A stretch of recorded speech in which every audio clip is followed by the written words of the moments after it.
ہمارے پاس جب لوگ آتے ہیں اور وہ داخل طریقت ہوتے ہیں تو ہم جو بنیادی چیزیں ان کو بتاتے ہیں تو ان میں سے ایک چیز یہ لازمی بتاتے ہیں کہ رزق پاک نہیں ہوگا تو باطن روشن نہیں ہوگا۔ یہ بنیادی بات ہے۔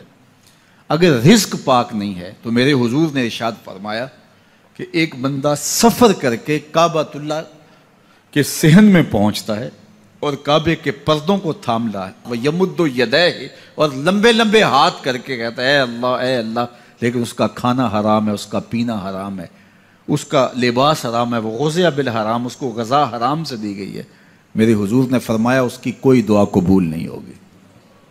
سفر کیا، جنگل پہاڑ کاٹے، سمندروں کو پاٹ کر کے آگے گیا، ہواؤں کے کلیجے چیر کے آگے بڑھا، مہینوں کی مسافتیں طے کر کے گیا اور کعبۃ اللہ کے سامنے کھڑا ہے، سین حرم میں مطاف میں کھڑا ہے، لیکن اس کا جسم حرام سے پلا ہے، اس نے جو پہنا ہے اس لباس کا تانا یا بانا حرام کا ہے، اس کو غذا حرام کی دی گئی ہے، اس نے پیا حرام کا ہے، اس نے کھایا حرام کا ہے، تو پھر اس کا یہ سارا سفر رائے گاں چلا جائے گا، اس کو کچھ نصیب نہیں ہوگا۔ تو سب سے پہلی شرط اس عنوان سے عقل حلال ہے، اس کے بعد پھر صدق مقال ہے کہ آپ کی زبان جھوٹ نہ بولے۔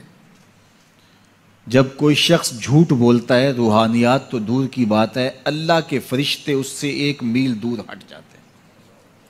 جب کوئی شخص جھوٹ بولتا ہے تو حدیث پاک میں آتا ہے اس کے منہ سے ایک خاص قسم کی بدبو نکلتی ہے، اس بدبو کو ہم نہیں سونگھ پاتے لیکن فرشتے سونگھ لیتے ہیں، چونکہ فرشتے انتہائی حساس مخلوق ہے، اور وہ جھوٹ کی وجہ سے نکلنے والی بدبو کو سونگھتے ہیں۔ اللہ نے حضرت امام اعظم امام ابو حنیفہ رضی اللہ تعالیٰ عنہ کو یہ بصیرت عطا کی تھی اور یہ باطنی نظر بخشی تھی کہ جب کوئی شخص وضو کرتا تھا تو اس کے وضو کے پانی سے پہچان لیتے تھے کہ یہ کس گناہ کا مجرم ہے۔ جب بندہ وضو کرتا ہے تو وضو سے ہاتھوں کے گناہ جھڑتے ہیں، منہ کے گناہ جھڑتے ہیں، تو وہ وضو کے پانی سے اس بات کو محسوس کرتے تھے۔ اللہ نے ان کو وہ بصیرت عطا کی تھی، لیکن انہوں نے اللہ کی بارگاہ میں عرض کی مالک مجھ سے یہ چیز چھین لے، یہ چیز مجھے نہیں چاہیے۔ لوگوں کے بارے میں جو ہے وہ ایسا گمان پھر پیدا ہوتا ہے۔ تو فرشتوں کو اللہ نے وہ حساس جو ہے وہ پاکیزہ وجود دیا، اور ان کی حس ایسی ہے کہ وہ بدبو جو انسان بولتا ہے اور لفظوں سے جو اثرات نکلتے ہیں وہ محسوس کرتے ہیں۔ تو جب کوئی شخص جھوٹ بولتا ہے تو اس کے جسم سے، اس کی زبان سے جھوٹ کے ساتھ بدبو نکلتی ہے، اللہ کے فرشتے 1 میل دور تک پیچھے ہٹ جاتے ہیں۔ تو مجھے بتائیے جو شخص جھوٹ بولتا ہو کیا اسے کوئی روحانی مرتبہ مل سکتا ہے؟ یہ سوچا بھی نہیں جا سکتا، یہ امکانات سے ہی نہیں ہے۔ اللہ کے محبوب علیہ السلام سے پوچھا گیا کہ حضور کوئی مسلمان، کوئی مومن کیا بزدل ہو سکتا ہے؟ فرمایا نہیں، وہ بہادر ہوتا ہے، لیکن ہو سکتا ہے کبھی اس سے بزدلی بھی سرزد ہو جائے، انسانی کمزوری ہے، کبھی انسان بہت طاقت میں ہوتا ہے اور کبھی انسان کمزور بھی پڑ جاتا ہے، فرمایا ہو سکتا ہے کبھی اس سے ہو بھی جائے۔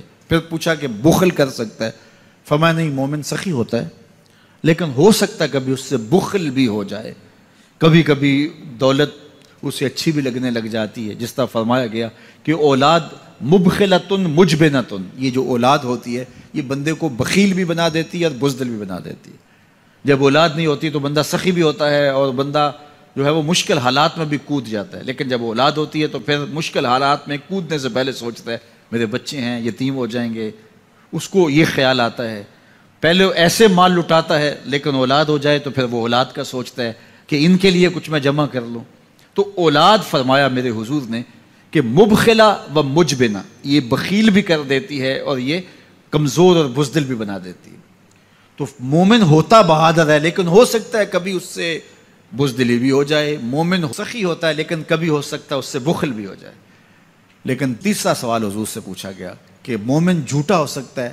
تو اس پہ 2 ٹوک کہا، نہیں جھوٹا نہیں ہو سکتا، یہ نہیں ہو سکتا کہ مومن ہو اور جھوٹا ہو، وہ سچ بولنے والا ہوگا۔ تو عقل حلال اور صدق مقال، یہ 2 خوبیاں جو ہیں یہ اہل اللہ کا ترائے امتیاز ہے، اور یہ مجھے اور آپ کو اختیار کرنی چاہیے۔ حضرت خلیل اللہ جب وادی غیر ذی زرع میں سیدہ ہاجرہ اور ان کے معصوم نونہال کو چھوڑ کر کے جانے لگے۔ ایسی وادی جہاں حیوانی وجود بھی نہیں تھا، نباتات بھی نہیں پائے جاتے تھے، پانی کا ایک قطرہ بھی دستیاب نہیں تھا، کالے سیاہ محیط پہاڑ جیسے فولاد پگھلا کے ڈال دیا ہو، وہ وادی جہاں دن کو بھی خوف آئے، وہاں حضرت ہاجرہ نے راتیں بھی گزاری۔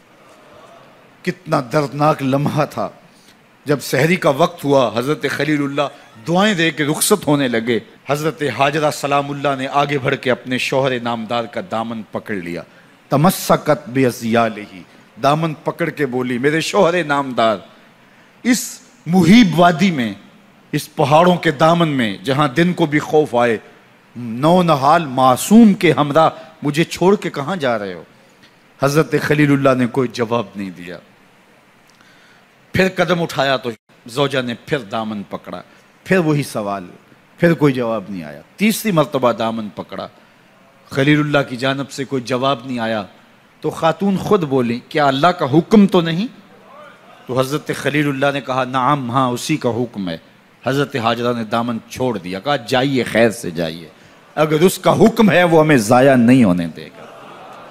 جہاں دن نہیں گزارے جا سکتے تھے، پھر اس خاتون نے وہاں راتیں بھی کاٹی۔ وہ وادی جس میں وحشت بھی قدم رکھتی تھی ڈر ڈر کے، جہاں پھرتے تھے آوارہ تھپیڑے بادے سر سر کے، جہاں پر گھاس اگتی ہے، جہاں نہ پھول کھلتے ہیں، مگر وہ سرزمین ہے آسماں بھی جھک کے ملتے ہیں۔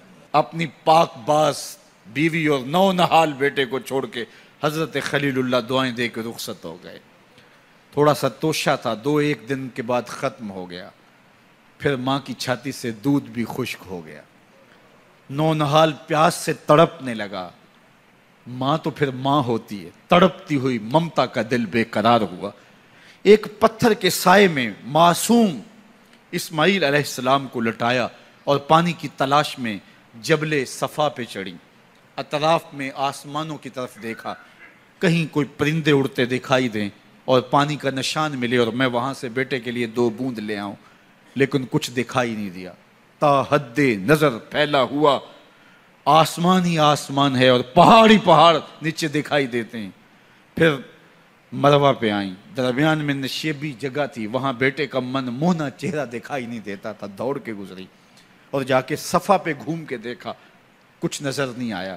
ادھر بھی دیکھ لیا، ادھر بھی دیکھ لیا، لیکن ماں تھی۔ پھر دوبارہ صفا پہ آئی، صفا پہ دیکھا، کچھ دکھائی نہیں دیا۔ پھر تڑپ کے مروہ پہ آئیں، وہاں پھر دیکھا، کچھ دکھائی نہیں دیا۔ پھر صفا پہ آئی، کبھی صفا پہ کبھی مروہ پہ، تڑپتی ہوئی ماں کی ممتا، بے قرار دل، ادھر پانی کی پیاس سے تڑپتا ہوا معصوم اسماعیل پتھر کی اوٹ میں، درمیان سے ماں گزرتی ہے تو بھاگ کے گزرتی ہے کہ بیٹے کا من مونا چہرہ بھی نگاہوں کے سامنے رہے۔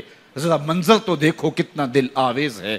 اللہ اکبر، سینوں میں پتے پانی ہو جائیں، پتھر بھی ہو تو پگھل جائے اس زہرہ گداز داستان سے، لیکن اللہ پر توکل اور ماں کی بے قراریاں، کبھی صفا پہ کبھی مروہ پہ، زبان پہ شکایت نہیں ہے۔ پھر جب مروہ پہ پہنچتی ہیں، 7 چکر مکمل ہو گئے، تو ادھر کیا دیکھا کہ معصوم اسماعیل ایڑیاں رگڑ رہا ہے۔ ماں کا دل ڈولنے لگا کہ بیٹا آخری لمحوں میں دوڑی کہ بیٹے کو جا کے اپنی چھاتی سے چمٹاؤں، ہو سکتا ہے 2 قطرے دودھ کے اس کی زندگی کی آس بندھا دیں۔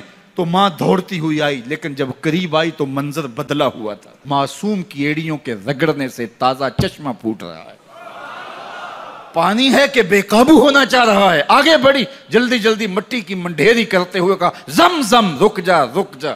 اللہ اکبر۔ ہاجرہ سلام اللہ علیہا نے حضرت اسماعیل کی محبت اور اپنے رب پر توکل کی انوکھی اور البیلی داستان رقم کی۔ کہا ہاجرہ تو نے بھی حد کر دی، لیکن قیامت تک تیری راہوں کو بھی جلوہ گاہ بنا دیں گے۔ یہاں نبی بھی دوڑیں گے، ولی بھی دوڑیں گے، غوث بھی دوڑیں گے، کتب اور ابدال بھی دوڑیں گے، شہنشاہ بھی دوڑیں گے، کج کلا بھی دوڑیں گے۔ یہ دوڑنا ہم عبادت بنا دیں گے، حتیٰ کہ امام الانبیاء بھی ان راہوں کی سائی کرتے رہے۔ عجیب رنگ، عجیب منظر اور عجیب کیف کا عالم۔ اچھا، یہاں رک کے ایک بات کرنا چاہوں گا، اگر آپ کی توجہ ہو، جہاں حضرت ہاجرہ دوڑیں اور ان کے مبارک قدم وہاں لگے اور لگ کے ہٹ گئے، عارضی نسبت ہے، مستقل نسبت نہیں ہے۔ جہاں ان کے قدم لگ کے ہٹ گئے وہ جگہ تو جلوہ گاہ بن گئی، اور جہاں حضور خود جلوہ فرما ہیں وہ گنبد خضرا جلوہ گاہ کیوں نہیں ہو سکتا ہے؟ اب یہ پانی جہاں حضرت اسماعیل کے قدم لگے، یہ پانی دنیا کا عظیم ترین پانی ہے، اور پھر اس کا پروٹوکول یہ ہے، اس کو کھڑے ہو کے پیا جاتا ہے۔ یار یہاں بھی روک کے ایک بات کہہ دوں، حضرت اسماعیل کے قدموں کو چھونے والے پانی کا پروٹوکول ہے کہ اس کے لیے کھڑے ہو جائیں، اور حضرت اسماعیل مسجد اقصی میں جس کے پیچھے کھڑے ہو کے نماز پڑھتے ہیں، اس امام کے لیے کھڑے ہو کے مصطفیٰ جان رحمت پہ لاکھوں سلام پڑھ لیں تو اس میں شرک کہاں سے آ جائے گا؟ تو یہ تکریم ہے، یہ عزت ہے اس پانی کی کہ اس نے حضرت ذبیح اللہ کے قدم چھوئے ہیں۔ تو یہ سارا حج اللہ اکبر ہمیں ہمارے ماضی سے جوڑتا ہے۔